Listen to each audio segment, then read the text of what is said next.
Think Roman food was all wine, grapes, and roasted peacock? Try barley porridge, vinegar bread, and maybe just maybe some moldy goat cheese.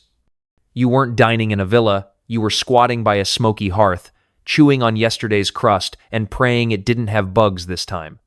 No forks, no spices, no second helpings. Before we crush your romantic vision of ancient Roman banquets, don't forget to like, subscribe, and leave a comment if you think you'd survive this menu, because while emperors feasted, peasants boiled cabbage. They didn't eat to live or live to eat, they ate not to die. Welcome to the forgotten kitchen of the Roman Empire, where the meals were cheap, the teeth were worn down, and dinner was the same as breakfast. You wake up hungry. Not the missed breakfast kind of hungry. The kind of hungry where your ribs argue with each other and your stomach makes sounds that scare the goat. But don't worry, breakfast is ready. A pot of puls sits over the fire. Again, it always does. Puls was the Roman peasant's staply thick, gluey porridge made from barley, emmer, or farro boiled in water.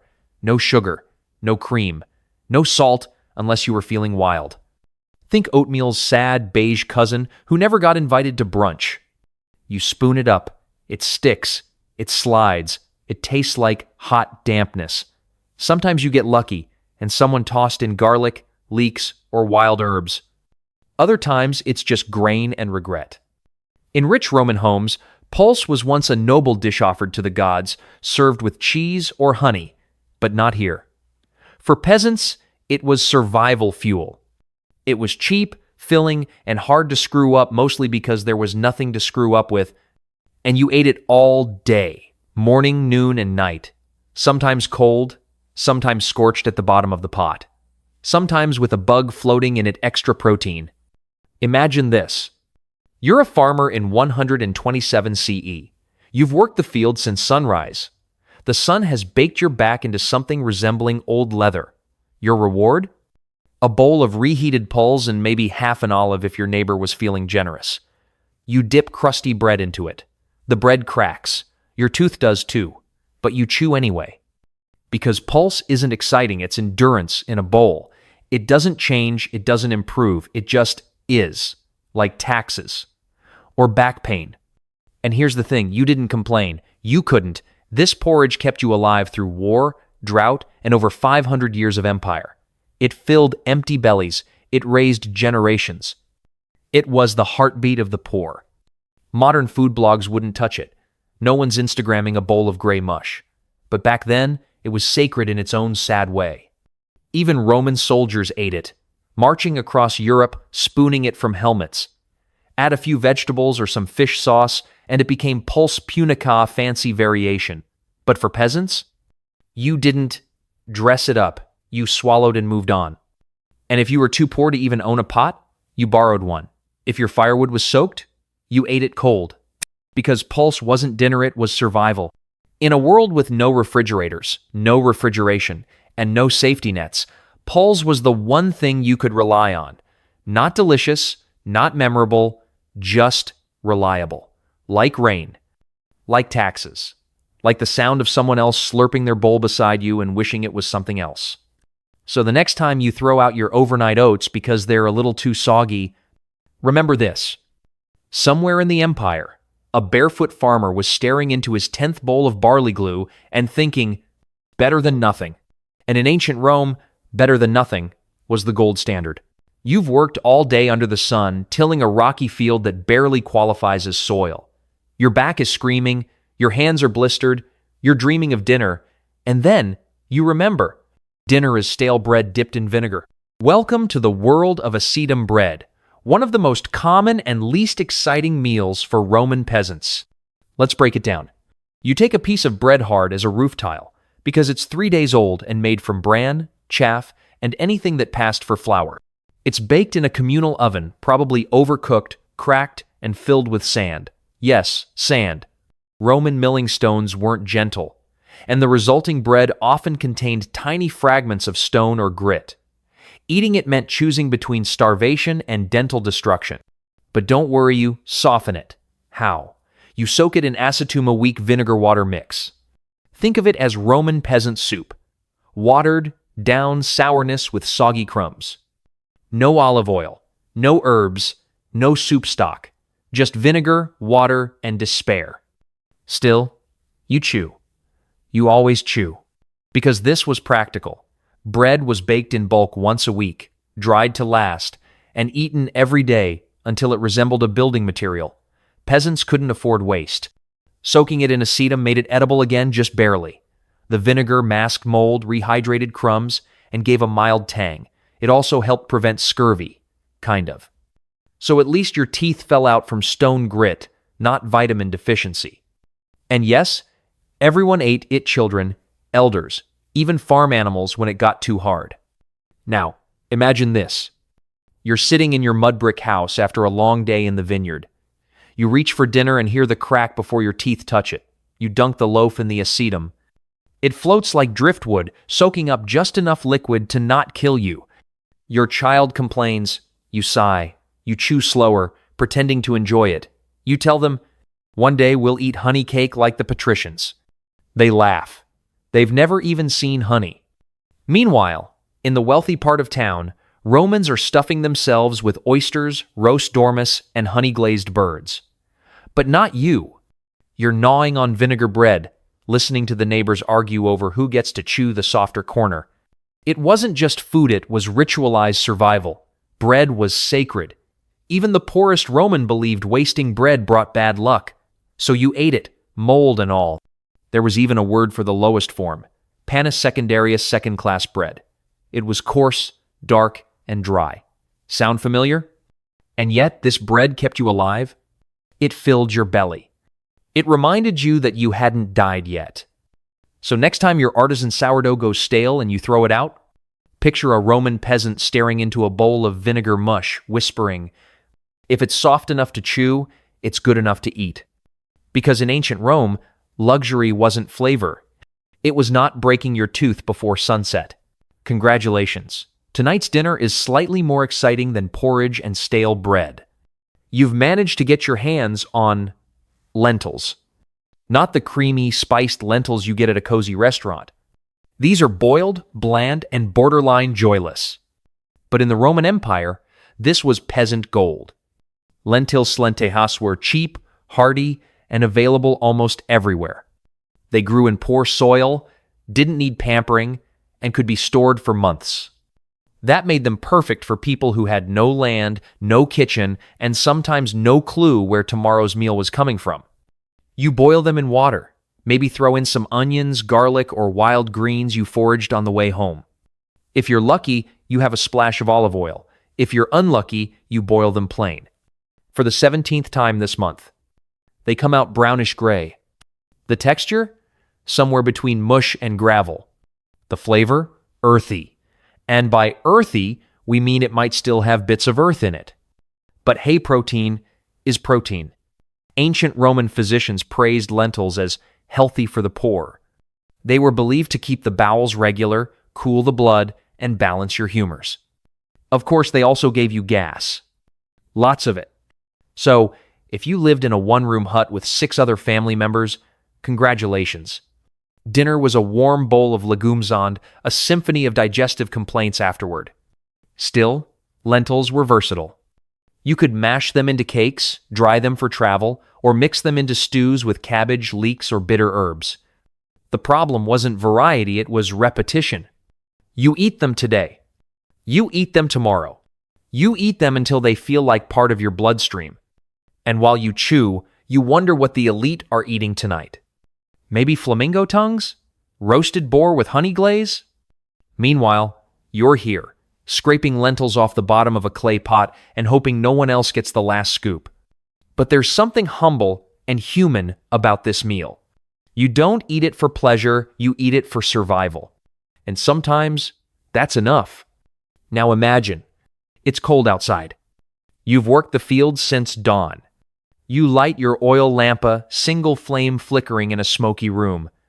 Your partner hands you a bowl. Steam rises. The scent is faint, but comforting. And for a few minutes, everything slows down. You share the pot with your children. You tell stories while you eat.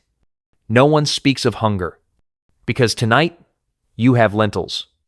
And in ancient Rome, that meant something.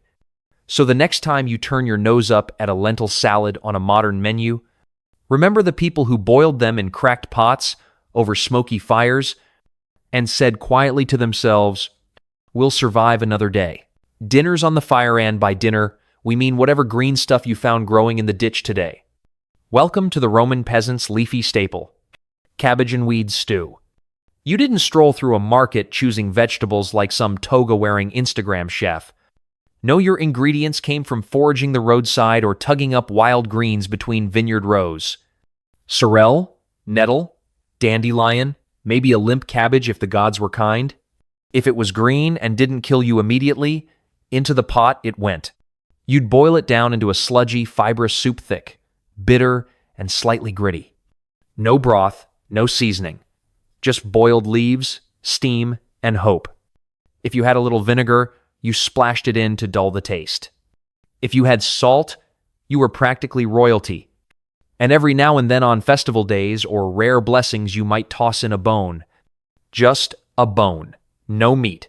Just the idea of meat. It added flavor. Kind of. But mostly, it was green water with texture. To modernize, it's depressing. But to Roman peasants, this was fiber, vitamins, and warmth in a bowl.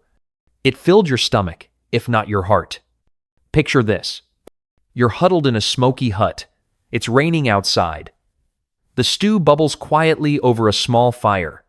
You're tired, wet, and cold. But for now, just for tonight, you're full. You pass the bowl to your child. They wrinkle their nose. You laugh. Because this is life. Not luxury, but life. Meanwhile, across the empire, rich patricians are bickering over which imported spice pairs best with ostrich liver. You wouldn't know. You've never tasted spice. But you've tasted hunger, and this stew is the only thing standing in its way. So when you look at that limp bag of kale in your fridge and think about tossing it, remember, your Roman ancestors would have boiled that into survival and called it dinner. Sweet tooth? In the Roman Empire, if you were poor, that was more of a fantasy than a flavor. But once in a while, if the gods smiled and a merchant overstocked, you got dessert. Well, a version of it. Enter dried figs and leftover grape mash. Not quite cake, not quite joy, but for a Roman peasant, it was as close as you'd get to luxury. Let's start with figs. Fresh ones? Forget it. Those were for temple offerings and elite banquets. But dried figs, dark, chewy, and often half-fermented, were slightly more affordable. They stuck to your teeth, smelled like sun-warmed compost, and tasted like earthy sugar mixed with old raisins. Still, they were packed with calories and fiber. They didn't rot in the heat. And if you soaked them in hot water and mashed them into a paste, it resembled something like jam? Okay, not really. But imagination helps. Then there was grape mash, the leftovers from pressing grapes into wine. The skins, the stems, the seeds. What the vineyard owner tossed out, you scavenged. You'd scoop the mash into clay pots, ferment it, accidentally or intentionally, and mix it with bits of bread or barley. The result? A sour, pulpy sludge that passed for food. Or drink. Or both. Sometimes it was tart enough to pucker your face. Other times, it fermented just enough to make you lightheaded. Children called it grape soup. Adults just called it better than starving. Now imagine, it's summer. You've spent the day hauling stones for someone else's villa. You come home exhausted, drenched in sweat, and covered in dust. But waiting for you is a cracked bowl of mashed figs and grape residue. You eat slowly, savoring every bite like it's ambrosia. For a few minutes, you're not poor, you're alive. Because sweetness was rare in a peasant's life. Life was salt, grain, ash, and cold water. Sweetness, real sweetness, was a moment of celebration. It reminded you that joy still existed, even if it came dried and half-fermented. Modern diets warn against too much sugar. Roman peasants didn't have that problem. If anything, they chased sugar like it was a miracle. Because in a world without luxury, even a fig felt divine. So next time you bite into a gourmet energy bar and complain about the texture, think about a barefoot peasant chewing on fig paste and fermented grape skins, smiling like they just tasted heaven. Because maybe, for them, they had salted olives. Sounds Mediterranean, exotic, fancy, even. But for a Roman peasant, it was neither tapas nor treat it, was desperation disguised as a snack. Let's clarify. You weren't nibbling on plump, briny olives from a silver bowl. You were choking down oversalted, shriveled ones if you had access at all. Olives were common across the empire, but preserving them required salt, thyme, and jarsnot, things a peasant had in abundance. So what did they do? They used what was left. Broken olives, overripe ones, pit-heavy rejects that wealthier households tossed away. Sometimes they weren't even whole olives, just pulp and pits scraped from the bottom of a storage vat. Now, let's talk brine. You've heard of garum, the legendary Roman fish sauce? Rich, tangy, used to flavor everything? Well, peasants didn't get garum. They got the runoff. Fish brine, the murky liquid left at the bottom of a barrel after fermenting anchovies in the sun for months. It stank. It burned. It lingered in your nose long after the bowl was empty. But it had salt, and that mattered. Salt was everything: preservative, flavor, even currency. So peasants clung to fish brine like it was liquid gold. They dipped bread in it, mixed it into stews, even drank it in tiny sips to fake the sensation of a seasoned meal. Now picture this. You come home after breaking rocks all day. Dinner is dry bread and 2 olives that look like they've survived a siege. You pour a spoonful of fish brine over the top. It sizzles, not from heat, but from its sheer intensity. You eat in silence, surrounded by the soft squelch of chewing and the sharp tang of something that tastes vaguely like regret. Still, it does the job. You get salt, you get fat. Your body thanks you, even if your taste buds beg for mercy. And tomorrow, you'll do it all again. Because in the Roman Empire, flavor wasn't the point. Staying alive was. So next time your olives aren't marinated just right, or your fish sauce smells a little off, spare a thought for the Roman peasant, sipping brine and calling it dinner. And meaning it. Somewhere out there, a temple priest is offering libuma, soft, cheesy flatbread to the household gods. And somewhere else, you're chewing the crust that fell on the floor. Welcome to the world of burnt libum crusts, the Roman peasant's accidental delicacy. Libum was traditionally made from flour, cheese, and eggs baked, as an offering to the gods or served on special occasions. But you didn't get the libum. You got the scraps, the overcooked edge, the bit that stuck to the bottom of the pan, the crusty corner someone tossed out because it was too hard. You took that crust home, reheated it over ash, and called it a blessing. Why? Because it had flavor. The cheese had burned slightly. There was salt, there was smoke. And for one glorious bite, it didn't taste like barley mush or cabbage water. Sure, it was dry, tough enough to wedge a door. But it was different, and different was rare. On feast days, if you were lucky enough to work near a temple, you might catch a real piece. But most days, you had to beg, borrow, or scavenge for crusts left behind. Some peasants soaked them in wine lees, the dregs at the bottom of wine barrels, to soften them. Others ground them into crumbs and added them to porridge, a tiny, cheesy upgrade. Now, picture this. It's the end of the week. You haven't tasted fat in days. A neighbor drops by with a burnt piece of libum, blackened and cold. You tear it in half. Steam rises faintly from the center. You chew slowly, carefully.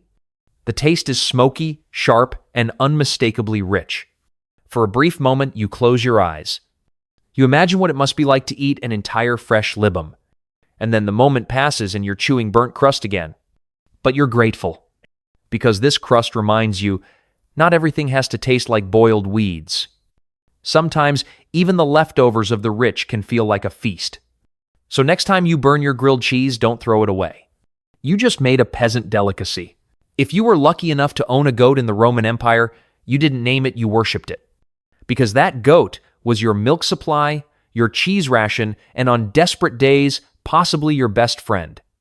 Welcome to the meal that kept peasants barely upright. Goat milk and spoiled cheese. Let's be clear, this wasn't the creamy chev served on fancy flatbread. This was sour, unpasteurized, lukewarm goat milk straight from the animal, strained through whatever cloth you had lying around. If it had floated bits, you stirred them in and drank anyway. Now the cheese, well, that was a whole different gamble. Left to ferment in clay pots, wrapped in leaves or buried in ash, peasant cheese was stubbornly alive. Mold? Normal. Cracks? Encouraging. Smell? Aggressive. If it didn't fight back, you were suspicious. You might crumble it into porridge, mash it into barley bread, or just gnaw it like dried leather. And the best part? It lasted. Spoiled cheese didn't go bad, it was bad. But it gave you protein, fat, and calcium, things your body screamed for after 12 hours of digging ditches or hauling olive baskets uphill. Now imagine you wake up aching. You pour yesterday's goat milk into a cup. It's separated a bit. The top is foamy, the bottom questionable. You hold your breath, drink, and chase it with a bite of cheese that's developed a green patch in one corner. You scrape it off, or don't. Either way, you eat it. And for the first time in days, your stomach feels warm, full. Not satisfied, but functional. In richer homes, milk was for slaves and children. Cheese was wrapped in herbs and served with honey. You didn't know that. You only knew what it was like to suck the last bit of milk from a wooden cup and say a quiet thanks to the goat tied outside. Because in a world where bread broke your teeth and porridge dulled your senses, goat cheese reminded you of richness 7 if it stank like death. So next time your almond milk expires by one day and you toss it out, remember the Roman peasant eyeing a curdled lump in a broken bowl and thinking, looks edible to me, it's breakfast, or lunch, or dinner. Honestly, it doesn't matter. You're tired, sore, and there's no solid food in sight. So you drink your calories. Enter the peasant's ultimate multitasker. Fermented barley beer and crumbs. Don't get excited. This isn't a cold pint of lager with a foamy head and a wedge of lemon. This is lukewarm, murky, flat barley water fermented just enough to keep it from spoiling, or maybe not. The process was simple. Take barley, soak it, let it rot slightly, and then strain out the solid. Or don't strain it. Just drink the whole thing. Add old bread for body. Add herbs if you're fancy.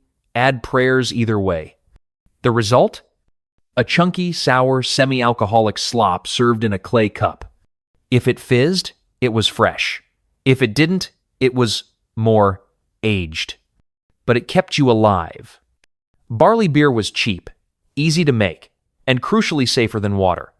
Most drinking water in peasant settlements came from streams fouled by livestock and neighbors. Beer, even weak beer, had one major advantage. It boiled, fermented, and didn't kill you. Now imagine, you're a field hand waking up at sunrise. You reach for a cracked jug, swirl the contents, and sip. It's bitter, grainy, slightly warm. You chew a few floating breadcrumbs and call it breakfast. This was the Roman peasant's version of a meal replacement shake. Hydrating, filling, and, depending on how long it sat in the sun, mildly intoxicating. You didn't drink it to party. You drank it to survive. No one toasted. No one celebrated. They just gulped and got back to work. And tomorrow, they'd do it again. So the next time you pass over a craft beer because it's a little too hoppy, remember the Roman peasant nursing a cup of sour barley sludge and whispering, better than water. Some days, there was no bread, no porridge, no lentils, no anything. Because sometimes, the only thing Roman peasants ate was nothing. Welcome to the most common meal in the ancient world, hunger. Maybe the harvest failed. Maybe the granaries were raided. Maybe your master took more than his share, or your goat died, or the stream dried up. Whatever the reason, you'd come home after hours in the field and stare at a cold hearth and an empty bowl. And you'd do what people have always done when food runs out. You'd fake a meal. You chewed old bark. You boiled weeds until they dissolved into green foam. You ground acorns into powder, mixed them with ashes, and tried to trick your body into thinking it was full. Sometimes you drank hot water just to feel warmth in your belly. Other times, you just went to bed, because sleep was the closest thing you had to nourishment. Your child asks what's for dinner. You lie.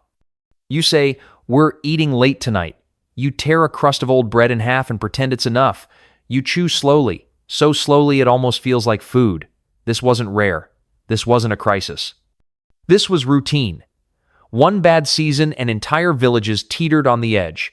There was no food bank, no aid, no safety net, just your neighbors who were likely just as hungry. And yet, they endured. Somehow, they laughed. They shared. They found ways to stretch a bowl of broth across 4 mouths. They scraped the bottom of every pot, the corner of every garden, and the faith in every prayer. Because even on hunger days, they hoped tomorrow would be different. So when you skip lunch and say, "I'm starving," remember those who knew what that word actually meant. They didn't eat to live. They didn't live to eat. They simply kept going. So after 10 meals of barley mush, vinegar bread, cabbage stew, and goat milk with questionable lumps, you might be thinking, was this really how most Romans lived? Yes, it was. Because the Roman Empire wasn't all marble statues, wine-soaked feasts, and philosophers in white togas debating under olive trees. For 90% of the population, it was cracked bowls, empty stomachs, and chewing slowly to make the food last longer. And while Hollywood loves to show Rome as glorious, golden, and full of sensual banquets, the truth is, most people were just trying not to starve. They ate what they had, they reused what they could. They survived on scraps, leftovers, weeds, and hope. But here's the thing they did survive. They lived, loved, raised families, worked the land, and passed stories down through generations. Even with nothing on the table, they somehow made it to the next day. So, before you romanticize the simple life of the past, ask yourself, could you have survived on barley gruel and boiled weeds for a decade? Could you have worked 12 hours with nothing but vinegar bread in your stomach? Probably not. And that's okay, because you're not supposed to want to go back. The point of looking at history like this isn't to envy it, it's to understand it, to recognize the resilience of those who came before us, and to appreciate how soft our lives have become. So the next time your food delivery is late, or your latte isn't foamy enough, remember the Roman peasant staring into a pot of watery lentils, whispering, "Better than nothing." And if that story stirred something in you, if you learned, if you laughed, if you made it this far, go ahead. Like, subscribe, and leave a comment. Because surviving the Roman diet deserves a little celebration in itself.